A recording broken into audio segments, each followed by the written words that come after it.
મારું નામ સુંદરવા વિનોદ છે। હું ભરત સુંદરવાનો મોટો ભાઈ છું।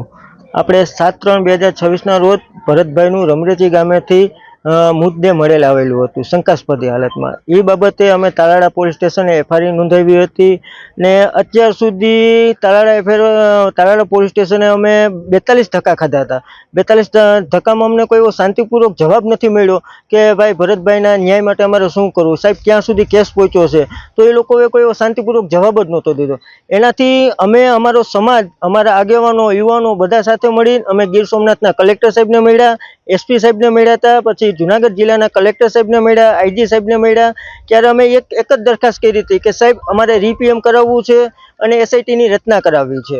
અમુક આગમી તારીખમાં સુધીમાં જો તમે કંઈ એક્શન નહીં લ્યો તો અમે અમારી રીતના અમારો સમાજ, અમારા આગેવાનો, યુવાનો તથા બધા બહેનો ભાઈઓ અમે બધા સાથે મળી ભરતભાઈની બોડી સમાધિમાંથી બહાર કાઢી અને અમે રીપીએમ માટે જામનગર લઈ જવાના હતા। એ તકે અમે પહેલી તારીખ આપી હતી કે 1/6/2026 રોજે સવારે 10 વાગે અમે ભરતભાઈની બોડી કાઢી અને રીપીએમ માટે લઈ જવાના હતા। તો અત્યારે કાલ રાતનું અમે જોયું તો કાલ રાતનો અહીંયા બંદોબસ્ત મૂકી દીધો હતો।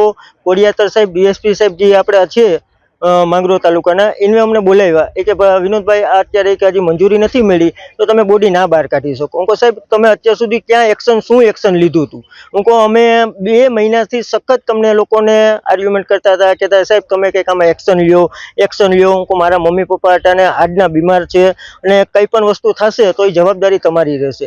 તો અત્યાર સુધી આઈજી સાહેબે, કલેક્ટર સાહેબે, ગીર સોમનાથના કલેક્ટર સાહેબે બધાએ મને એક જ વસ્તુ કીધું કે વિનોદભાઈ થઈ જશે પણ અત્યાર સુધી કોઈ તંત્રએ એક્શન નથી લીધું। આજે મારો સમાજ, અમારા યુવાનો, આગેવાનો બધા લોકો અમે સાથે ભેગા મળીને છે ત્યારે આજે એનું એક્શન લીધું કે અત્યારે જે એસઆઈટીની ટીમની રચના કરવાનું કીધું તો આજે એનું એસઆઈટીની ટીમની રચના કરી છે। એમાં આપણા કોડિયાતર સાહેબ, ડીએસપી સાહેબ છે એને મેન ઇન્ચાર્જ તરીકે રાખ્યા છે, એક ગીર સોમનાથના સભ્ય ઇન્ચાર્જ છે અને એક આપણે વિસાવદરના ઇન્ચાર્જ તરીકે છે। હવે આપણે આગળ એ જોઈએ છે કે એસઆઈટીની ટીમ શું કરે છે કે ભાઈ આ ગુનો બહાર કાઢે છે તો હજી રહસ્યમંદ રહેવા દે છે। હું તો એક અપેક્ષા એવી જ રાખું છું કે આપણે કોડિયાતર સાહેબને એ જ કહેવા માંગુ કે સાહેબ વહેલા તકે આમાં જે આરોપી હોય એને બહાર અપાવો અને પ્રેસ કોન્ફરન્સ કરાવો સાહેબ। જય હિન્દ, જય ભારત। ગઈ તારીખ 7/3/2026 રોજ તાલાળા પોલીસ સ્ટેશન ખાતે બીએનએસ કલમ 103(1) 115(2) મુજબનો એક બનાવ બનેલ હતો।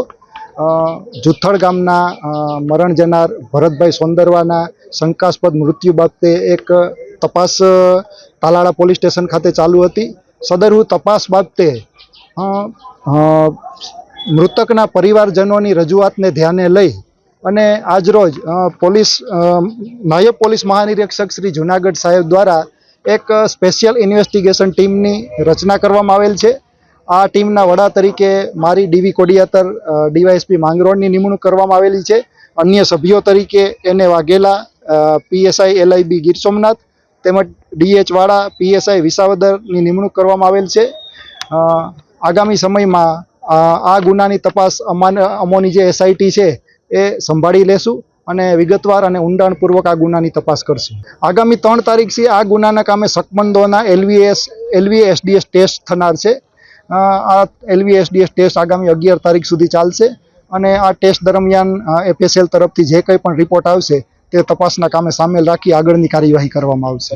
એ માટે પણ જે કંઈ પણ કાયદાકીય કાર્યવાહીને અનુસરી અને જરૂરી ઘટતી કાર્યવાહી આગળ કરવામાં આવશે।